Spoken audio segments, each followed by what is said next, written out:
Жана ошондой эле биздин кечеги жандуу тренингден келген 3-чү анонимдүү сурообуз.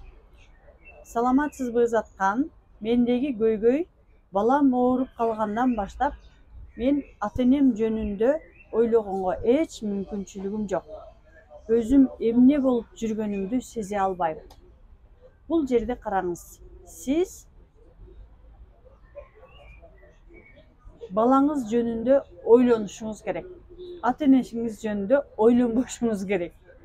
Сиз демек бул жерде ата-энеңиздин алдында аларды ойлонбой койгон үчүн өзүңүздү күнөөлүү сезип жатышыңыз мүмкүн. Сиз ата-энеңизди ойлонсоңуз деле сиз эч качан аларга жардам бере албайсыз.